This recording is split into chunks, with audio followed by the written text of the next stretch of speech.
Black, Poetic G.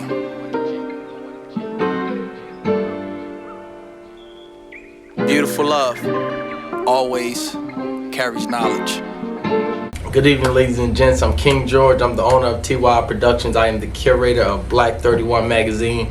Today I'm here with another special guest from the community. This brother is a celebrity boxer. He's an artist. He's a published book author. This brother is an actor.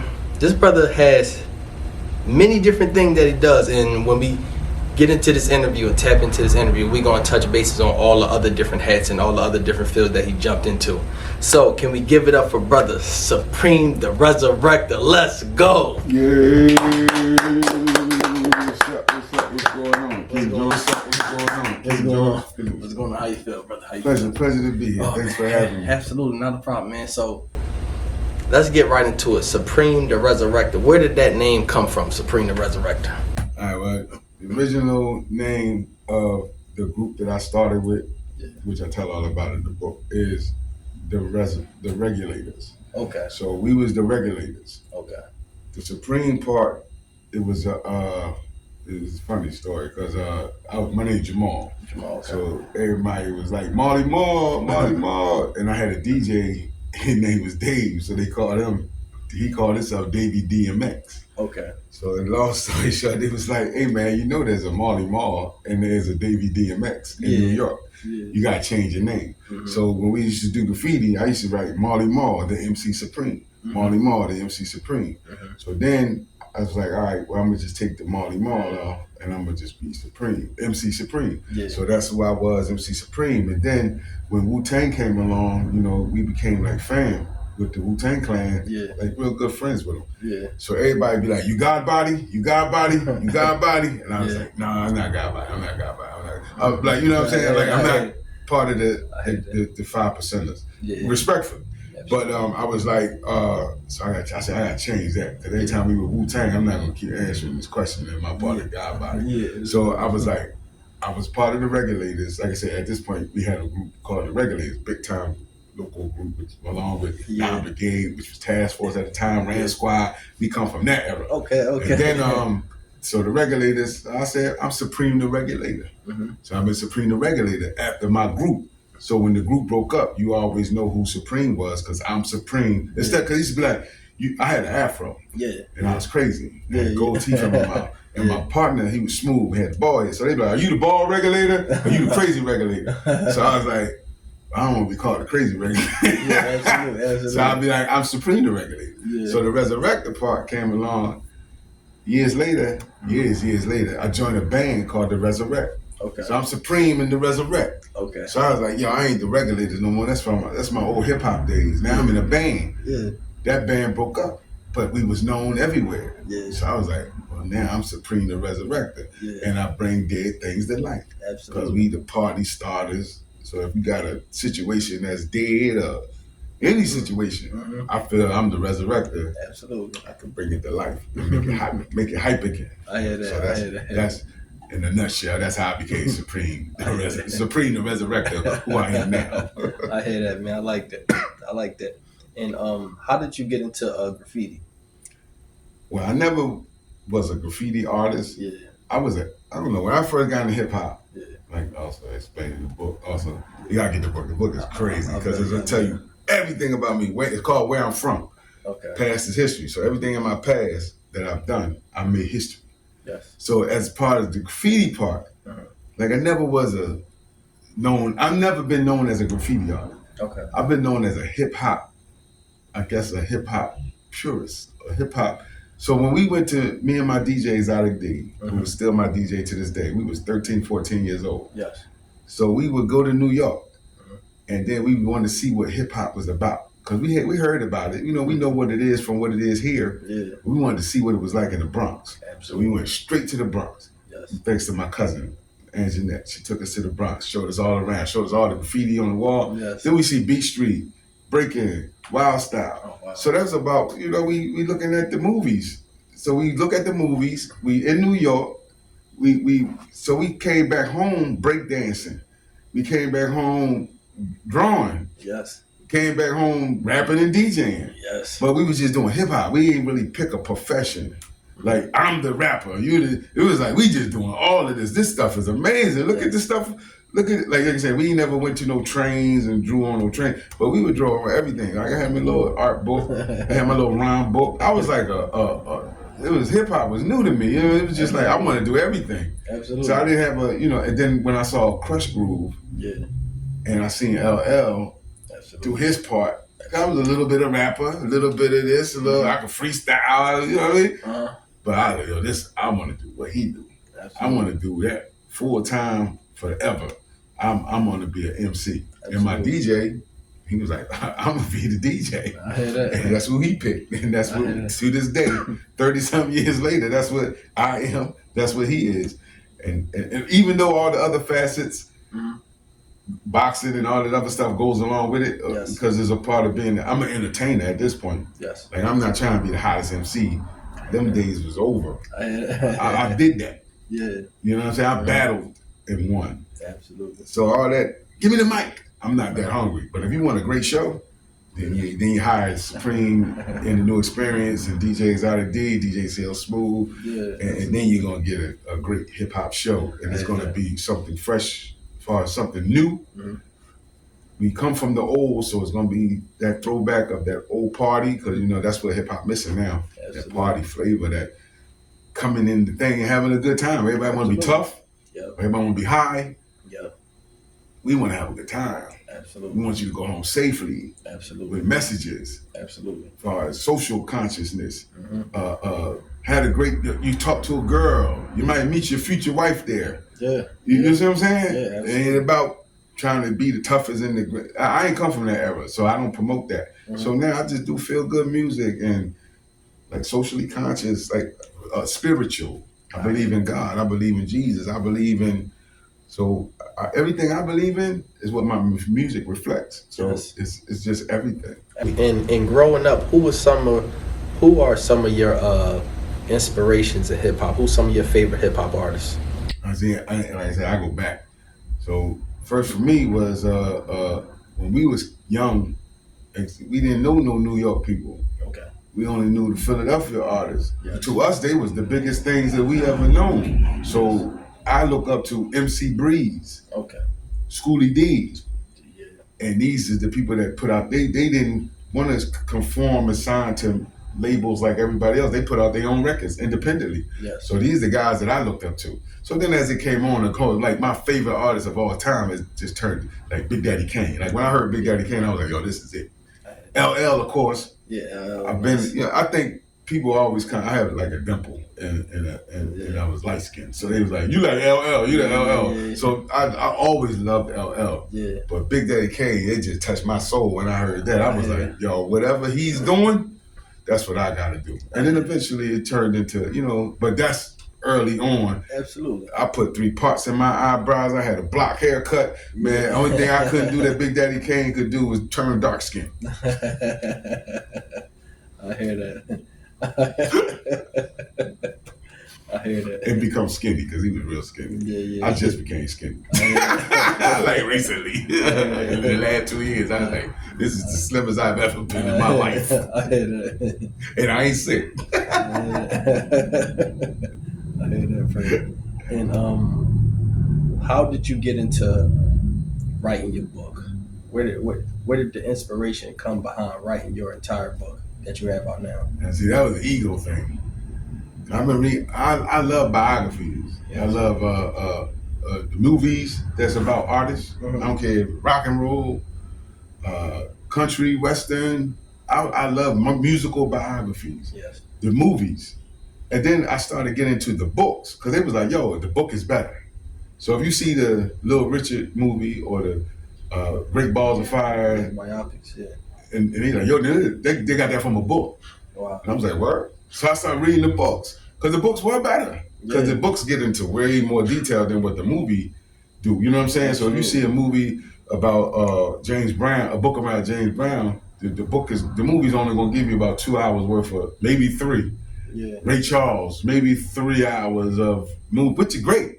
But it was in the book, it gave every details. So I just started collecting and reading these biographies for music. Yes. Anything, I don't care about Star Wars and all that. I don't care science fiction. Yes. My mom got me into reading. Rest her soul. She loved black authors. Okay. So I started reading her books. Okay. So I got into, but now I started getting into reading. Yes.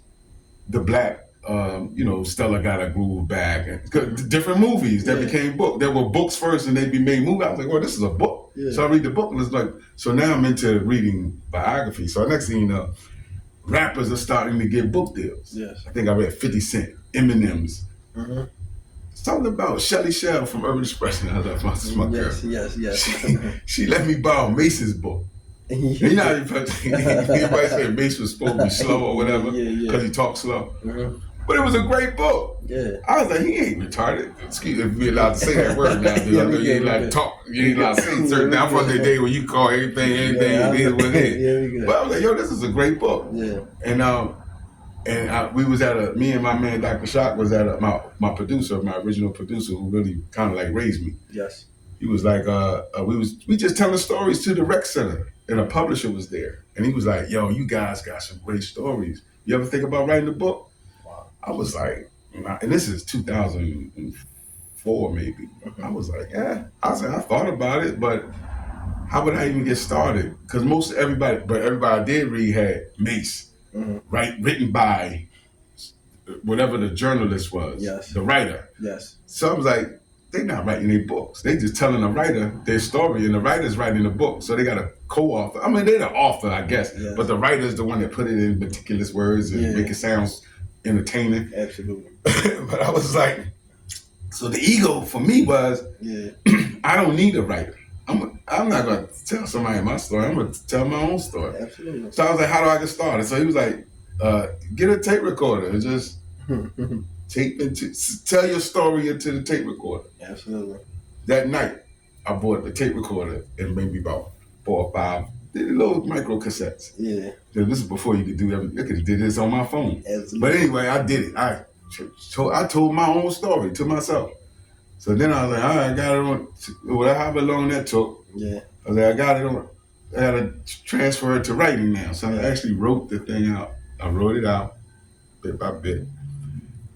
And this girl was like, you wrote a book? I could type it for you. I was like, bet. So she typed it. Oh, wow. And then she put it, and then my man was like, yo, I could put it on a disc and print some copies of it. So we printed 10, this is 2004, man. Oh, wow. So we printed 10 books. I gave one to Shelly, I gave one to Shock. I gave one to everybody that was in this story a little bit, just so they could get an opinion of it. And they was like, yo, this is pretty good. Yeah.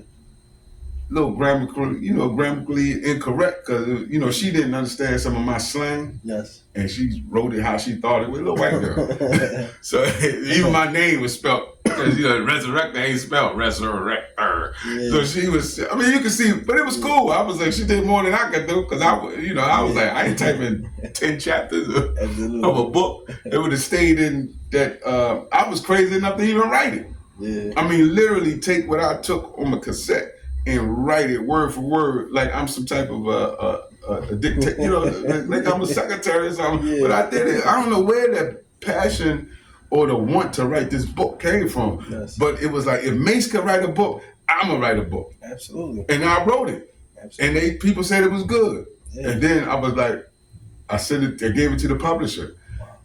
And they had, it's called Nashi Publishing. And this is years before this self-publishing. Everybody I didn't like the way, I just didn't like, because it was like, yo, if we're going to publish a book and we're going to give you the copy, we're going to get 2-3 copies of it and we're going to sell it. I was like, and not that they were saying anything wrong, it was just out of my league. I was like, I don't understand. I know records, I know how to put CDs out, I know how to promote, I don't know how to promote no book. And then I said, yo, it don't even have an ending. Yeah. And he was like, yo, the story is, cause I was like, wait, I'm not rich and famous, I still live in Southwest Philly. I was like, I got kids now, I'm broke. Yeah. Where's the benefit? What's the prize of being who I am outside of having good stories and meeting a lot of people and being a real fixture?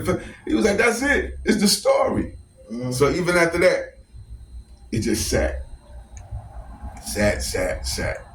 Cause I was like, yo, I gotta end it. I gotta end it with I gotta become Fresh Prince or something. Yeah. I gotta become some type of movie star or some type of I gotta become a superstar before I can end this book. Yeah. So waiting to be a superstar, still waiting. Yeah. Years later, 20 years later, I just forgot about the book. Mm-hmm. No, I mean, not even think about it. I know I had it. Yeah. The people that I gave it to knew I had it. Mm-hmm. Like the one being Shelly Shell. Mm-hmm. And but at this point, I know Damon. Me and him tight. Yeah.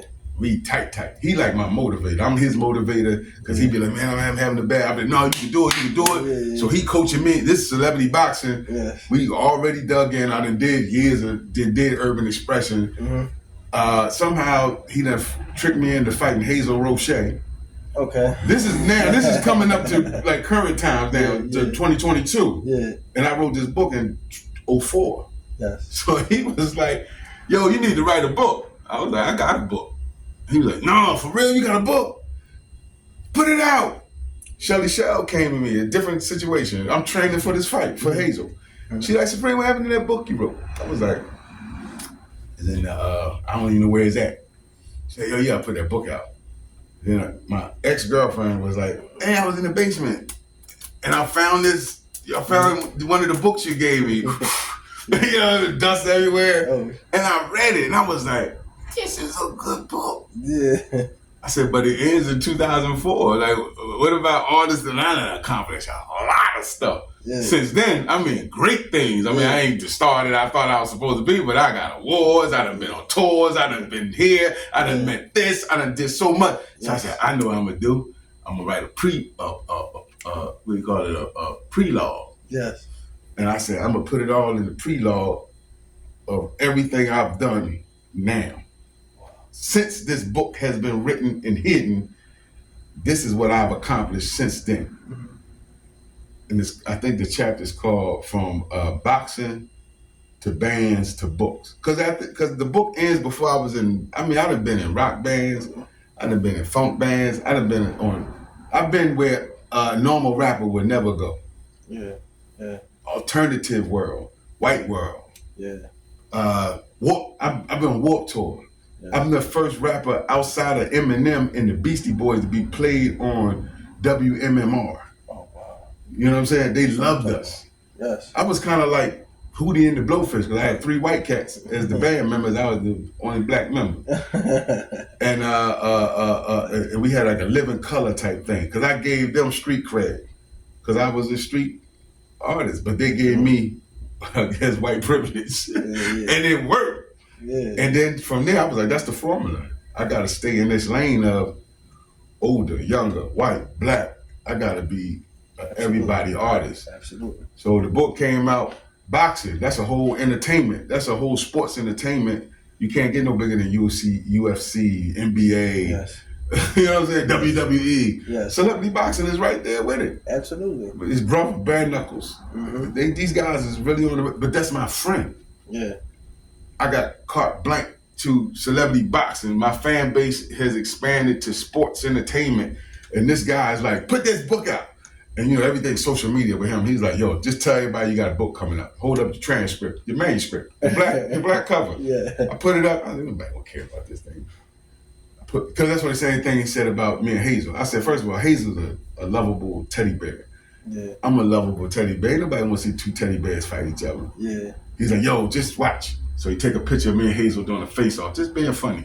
Put it online the next day. How about you guys? Would you like to see the heavyweight Latino champion fight Supreme? He never got his fight with Stitches. Yeah. Wouldn't y'all like to see these 2 fight? His name is Don King. He's an instigator.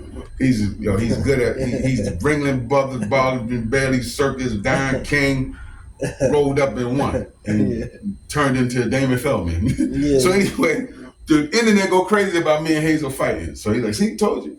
Now you gotta fight him. I was like, I'm gonna fight Hazel. But whatever. I had a song out called No Tomorrow. Me and my partner, Big Tal. Yeah. And it's a kind of like a rocky based, because when Apollo said there is no tomorrow, so we Rocky fans. Absolutely. I mean, we love Rocky. I see Rocky when the Creed come out, Rocky 1, 2, 3, whatever. We go see it the first run. Absolutely, we fans. So we got the song out. I was like, yo, it's perfect. I'll box this ball to promote this song. So the fight is on. Now he pushing me about a book. I'm like, all right, Shelly said she a life coach now. She like, Preem, let's not let 2023 come in without this book being written. I'm like, bet, Shelly, because she can pump you up too. David can pump you up too. I'm like, I have no clue. I don't even know where the floppy is for this book. I just got the manuscript. And they're like, you got to I hate computers. Yeah. I mean, I'll deal with them. I like my phone. I like, because I can do anything I can do on a computer, I can do on the phone, for the most part. Yeah. I can't write no book on no phone. But he was like, you need a computer. I got a laptop. I got a great laptop. Yeah. But I only pull it out when I need to. Yes. So I was like, I got this laptop. I mean, I got to type this book over again.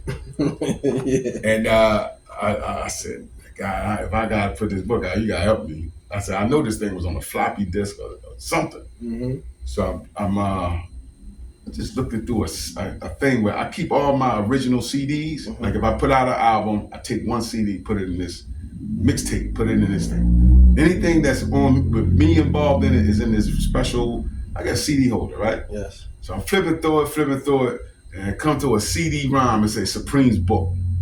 I was like, this is crazy. Like, This can't be the book. So I'm calling everybody like, hey, yo, you got a thing I can put this thing in? A CD-ROM? They like, nah, they don't even make these no more. Everything's flash drive. Yeah. I'm like, God, what's next? So I go to Staples. I was like, can y'all transfer this to a flash drive? They like, yeah, $10. So the whole book, this girl typed, mistakes and all, goes onto this flash drive. Now I'm in the mix. Put it in my computer, comes up. So from soon as I look at it, I just start editing.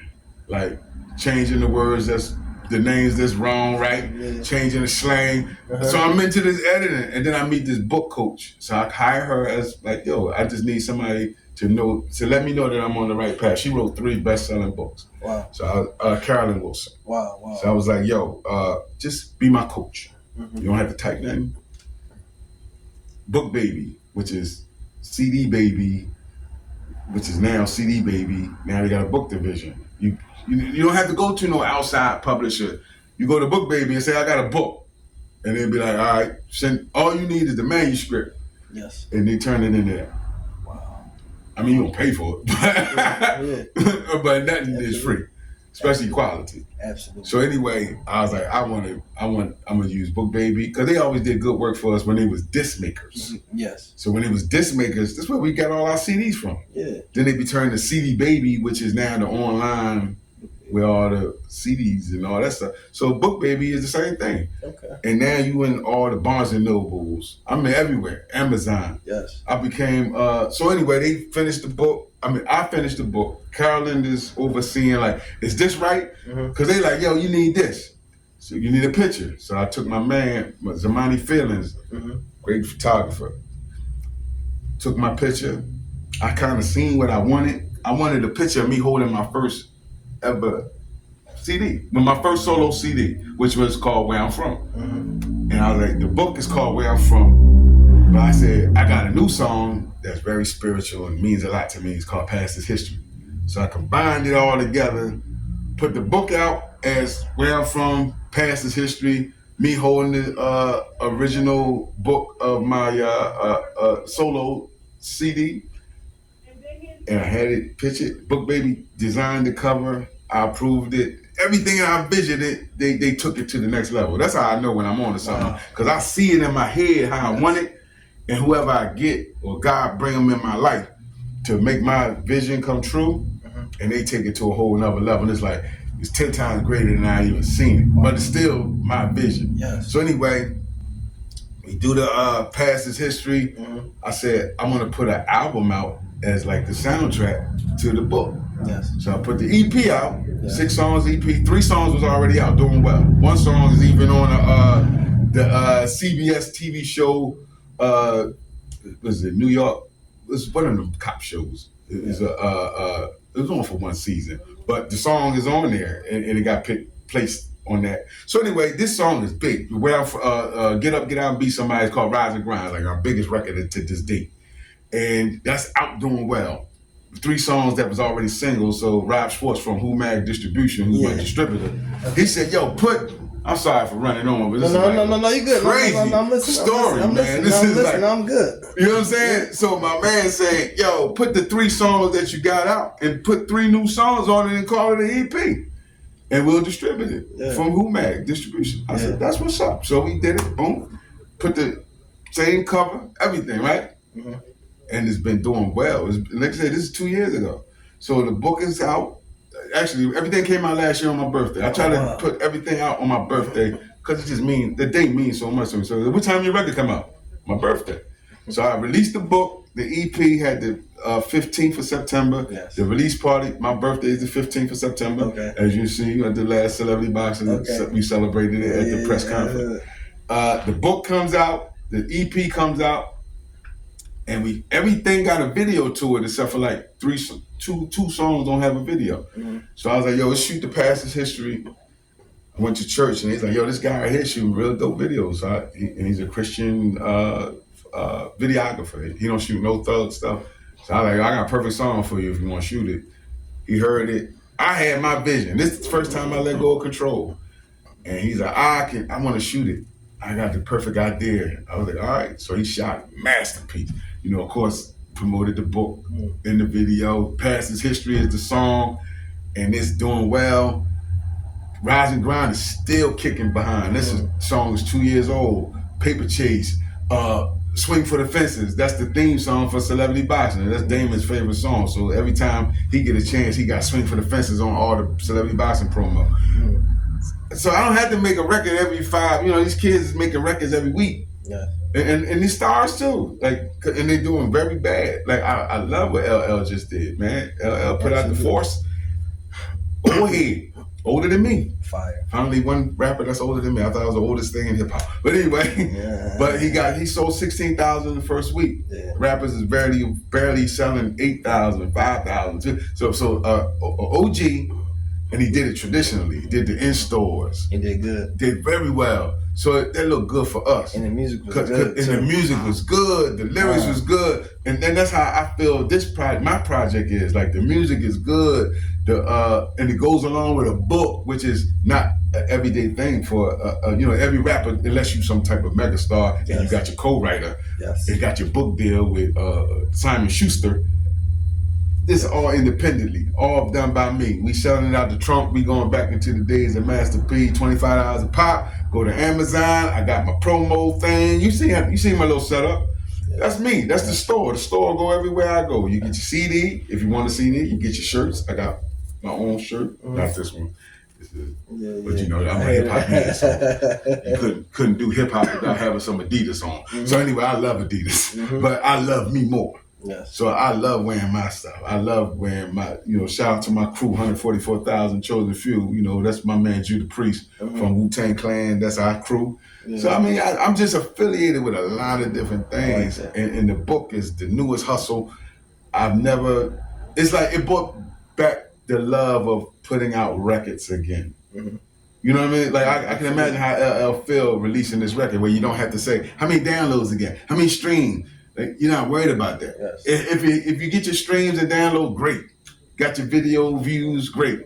But come to the store, meet me, get your album signed or your record, whatever. So now I got the same thing. Come meet me at the store. You can get your book signed. And I can set up on the corner. I can set up on that corner. I can set up in this building. I can set up outside of my car. Just put up my little shade, my little sign. Yeah. And I can do it. Absolutely. And shout out to my man Sonny Jan from Non-Brigade. That's like he like my Mickey now. He like my new coach. We got some great things coming because we got a record. He got the Cha-Cha Slide. I got the Queen of the Wobble. Okay. And these is 2 big line dance records. And we getting ready to take the adult world by storm, man. We ain't chasing what these kids are chasing. Absolutely. We got our own lane. We got our OG lane because line dancing is going to go forever. My song, Queen of the Wobble, is 10 years old and it's still getting awards. I still get booked at major line dances to perform my song. He getting ready to heat it up with the Cha-Cha Slide. And a song on here that'll be the last single that we produced called Tonight. It's the newest line dance gift to the line dancers. This record is hot. Love story about, a guy who changed his life when he meet the girl of his dreams at a party. Yes. And next thing you know, we're gonna do that. So that's the last video to get shot to really put the lid on past his history where I'm from. But the book will live forever. Yeah. The EP, those songs on there will live forever. Rise and Grind seems like it's never gonna die. That's like the new Queen of the Wild or the new Gimme. Yeah. I like that. I've been blessed. Yeah, that's heavy.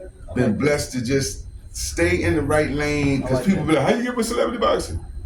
How you get with urban expression? I don't know. I've been in the right place at the right time for 30 years. Yes. And been put on a platform at the how you get on the Warped Tour? I don't know. I'm just the only black guy here. Yeah. You know what I'm saying? Absolutely. And I'm enjoying myself. Absolutely. And these people are enjoying me. And I ain't changing who I am to be one of them. They ain't liking me for being me. Absolutely. Boxing, celebrity boxing, I am nowhere near boxing. Absolutely. I live my Rocky dream, fighting Hazel Roche too. That's just something to check off the bucket list. Yes. Which is another hot song that I got out called Bucket List. Shout out to Whitney Payton. So, before we wrap up, right, I just want to ask a community question. Mm-hmm. What is your take on all the gun violence that's been taking place in our city? Yo, I'm gonna be honest with you, man. I didn't know. I don't know these new rappers. Yeah. And I come from an era of Ram Squad, 9 Brigade. You could name the streetest rappers. I was cool with them all, and some of them became who they were because of drug empires or whatever. Drug man. I mean, even Rockefeller, whoever. Everybody be like, "Y'all sold a little crack to get my record deal, whatever." I busted. I had to shoot somebody. Whatever. I was gangster before I became a rapper, but now I'm a rapper. Exactly. And I never had to look back at that life again. Yes. And I will donate basketball courts and computers to school because I don't never want to be a thug. Even my partner was from the regulators. He would carry 38, shoot you up, and they'd be like, "Yo, why y'all don't talk about that? You from West Philly? You from Southwest? Why y'all don't talk about the streets? Like, everybody want to talk about that no more." Yeah. Like, I want to go to a party. I want to meet girls. I don't want to live that life that I used to live. I don't want to have to be walking around looking over my shoulder. Yeah. I don't want to have one day we have a rest in peace concerts for Supreme or MC Kick. We want to party. Hip hop come from peace, unity, love, and having fun. So with that being said, I didn't know who these new rappers were. So they like, you don't know this crew? You don't know that crew? So I'm just looking, you know how you go down the rabbit hole to YouTube. So I'm digging in all the violence and finding out there's rappers versus half of the violence going on in the city. And it kind of, like Meek Mills was like, "Yo, I would give y'all a deal." I didn't know what he was talking about. He was like, "I would give y'all a deal, but y'all got to stop the beef. Because I can't get y'all signed if y'all beefing with each other." And I never knew what that meant. So then I go down and see this rap crew. I'm Mr. Disrespectful. I'm Mr. This. And they just straight dissing each other. And I knew about the Chicago thing. Yeah. I knew about the New York drill. Yeah. And I thought it was the dumbest thing I ever seen. Absolutely. These talented brothers really going at each other hard enough that after the video cuts off, now we got to go prove that we are who we are by going into your neighborhood, snatching your chain, shooting you, and then you get a 2-for-1 deal. Yeah. One kid go to jail, one kid dead. Mm-hmm. So I don't see a lot of urgency to stop it. Yes. You know what I'm saying? Mm-hmm. Like when we used to have a violent, and it was, to me, I thought it was the most hypocritical thing in the world too. And I don't care. You playing gangster music on the hip hop station. And shoot him up, this, ba ba ba, bust my gun, ba ba ba. And then when the rapper die, the radio and video show, and I don't care, any station USA. Let's have a moment of silence, cause it's getting out of control out here in these streets, y'all. We just lost a loving legend. We lost Biggie. We lost Pac. Yeah. We can't have East Coast, West Coast no more. Yeah. Well, if you don't want to have East Coast, West Coast no more, I ain't saying don't play gangster music, but play some of these positive artists out here that's talking about heal the world. You know, Michael Jackson, Stevie Wonder, we are the world. Even when it came to hip hop, self-destruction, you headed for self-destruction. Like, that's what Public Enemy. You can't get no more social conscious than that. And they still here. I'm still here. I'm not no shoot 'em up thug rapper. I'm singing stuff about spiritual. When you hear my record, you want to be a grown man, a good father. You want to be a responsible person in society. You want to serve God. You want to know that there's something out here, whether it's Allah, God, Jesus, Buddha, whatever it is, it's something out here bigger than you. Absolutely. So anytime you think you could, because you're young, you can make a life, and you thug, you can take a life, they don't make you God. And the thing is, radio is appeasing these young, they entertaining it. Oh, look at Southwest versus North Philly. No, we're talking in the neighborhoods. Yeah. We're talking a matter of, and we had South Philly versus North Philly back in the day. But they fought over street stuff, not music. Music kind of united them. Absolutely. You see what I'm saying? Music was the uniter. Music was, hip hop started, it ended gang violence in New York, basically. So instead of we fighting and killing each other, Puerto Rican black kids now, we breakdancing. Yes. And battling. And rapping against each other. Where did that turn into? Now we gonna kill each other. Now you can't even be a rapper unless you ready to shoot somebody. Or a young rapper. Because like I said, the lane I'm in, I don't see none of that. I don't know these kids. I'm thinking they just really, I say Philadelphia cannot be just randomly shooting and killing each other like that. It gotta be something at the core. It gotta be some type of drugs or something. So as I'm digging, I'm like, it's because of rap music? And I can't even blame radio for this one because radio can't even play the stuff that these kids talking about. Unless you got like a commercial hit. You got a commercial hit and you can mask your killing and your self-stitching. Because that's what they're doing. And then they get on Instagram, I got such and such chain, I took his girl, I took his wallet, and I took his life. And then they go to jail and they're like, how'd I get locked up? You just went to Snitchstagram and told on yourself. Because you think if I'm looking at it and saying, yo, that's messed up, he killed him, and the girl shot him, and the guy shot, you don't think the cops is watching this stuff? You're doing the job for him. My day, it was streets, it was gangster. I'm from Southwest Philly. You can't get no gangster than where I'm from. North Philly. I hung all over the city. Thanks to Urban Expression, we get love everywhere. We done been in every hood interviewing every gangster rapper, every thug that wanted to be on TV. We were there, and we gave them love, and they gave us respect. Yes. And the thing is, it's just no respect no more. And it's like, you gotta respect the music. You gotta respect the art, the craft of hip hop, where it came from. Peace, unity, love, having fun. Absolutely. I ain't never heard nothing about gangster music till like NWA. And I love NWA, but it was a place for it. Yes. You couldn't hear NWA F the Police on Power 99 at 3 o'clock in the afternoon. Yes. You wanted to hear your F the Police? You got to buy the tape. And you got to go underground. And you got to go somewhere. You want to hear Lil' Kim? She going to have her commercial joint on the radio, but you want to hear the nasty stuff? You got to go down you go further than that. Richard Pryor. You can't get no dirtier than Richard Pryor. Eddie Murphy. You want to see clean Eddie Murphy? You watch Saturday Night Live. You want to see clean Eddie Murphy? You watch 48 Hours in his movie. You want to hear dirty Eddie Murphy? You better get HBO.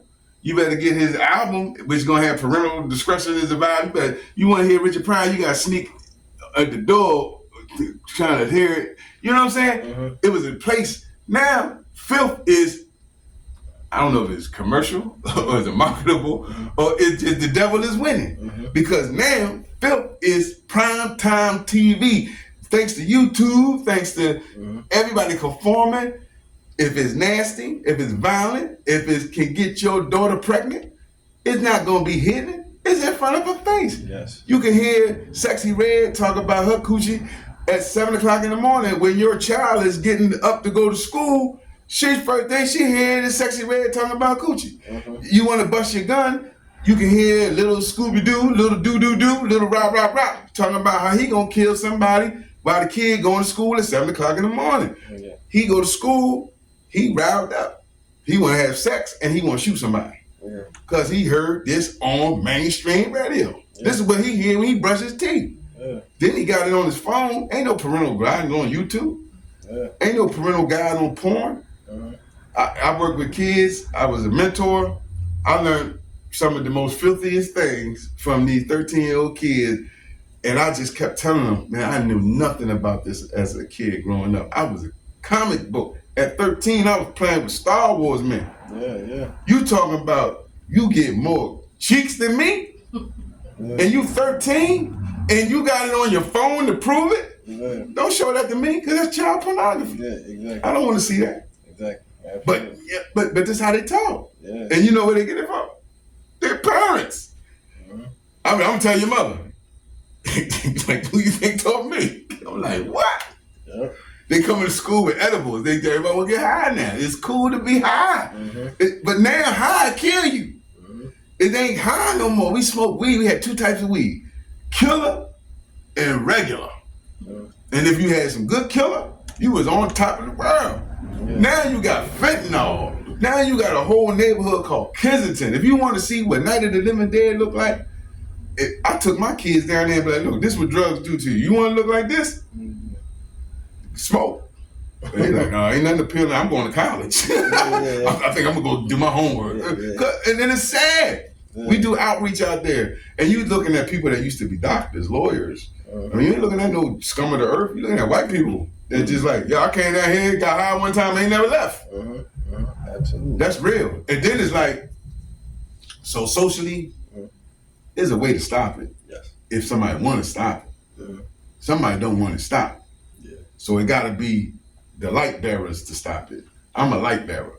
So in this dark world of hip hop, which took my beautiful art that I love so much and turned it into a devil's playground, I'm gonna be the flashlight and I'm gonna shine on you. And it's already happening. You know, you see what's going on with Puff. You see what's going on. Like, all this stuff is coming out, man. It's like, you wanna be nasty? You wanna be raunchy? You're next. Yeah. Your music causing somebody to die. You know, now they even charge you. If you kill one of the white boys with your drugs, you going to jail. So wait till you start going to jail because little Jimmy wanted to be like you and shot somebody. They putting their parents to jail now. Yeah. Your kid go to school and shoot up the school, you going to jail. Yeah. So now, and I don't mean want to be that guy, but if your record is the one that influenced him to sell dope, kill somebody, then you should go to jail. Absolutely. I bet you Puffy going to be like, man, I wish I could take back some of them freak parties. Absolutely. Or at least turned off some cameras and got some of that baby oil. But tell you, it's time to take responsibility. So I know I have, I ain't perfect. Yes. But I know I ain't responsible for nobody kid getting killed. I ain't responsible for nobody child getting raped. I ain't responsible for nothing but uplifting and being positive. And you think radio would embrace me? You think I bring my record to Power 99? And this is years. I'm talking about way back. So we never been that dirty, ignorant type rap group. Yes. That's how you know it's about money. So it's like somebody paying somebody to keep the nasty train rolling. But now the nasty train is kind of getting derailed a little bit. It's like rocking. And people are getting shook off. Yes. People are like, hey, I ain't got nothing to do with that train. Yes. So maybe what the Bible says is true, the wealth of the wicked is laid up for the just. Yes. So maybe they made enough money for us just people with good hearts and clean spirits to come in and take over. I'm ready. I got my ammunition. And it's like, I got my music. So when it's like, yo, we need positive, they call me today. Yeah. Yo, we need an artist from Philadelphia with positive music. We willing to pay this type of money. And I'm him. Yeah. It's perfect. Absolutely. Everybody we got is killing and selling dope. I've been here. Yeah. I've been here. And I've been on major stuff. Yeah. So they're like, y'all just discovering me. But if y'all want to act like y'all just discovered me, hello.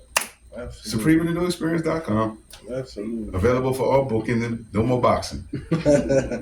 Absolutely. Thank you. Absolutely. That was heavy. And And where can the people find you at? Instagram, Supreem, SUPREEMDR. Everything else, Supreem Da Rezarekta. And I gotta tell everybody, I'm Googleable. If you don't know how to type in SUPREEM, because I spell it different also. Yeah. As soon as you start typing in, all my music will start popping up. And like I said, my band is Supreme in the New Experience. Shout out to DJ Exotic D, DJ CL Smooth. We're bringing that old school feeling with that new school feel. Yeah. We got it. So Supreme in the New Experience.com. Everything you need to know about Supreme. That was heavy. Let's go. Listen, thank you so much for tapping in with us, man. Top that, Hazel.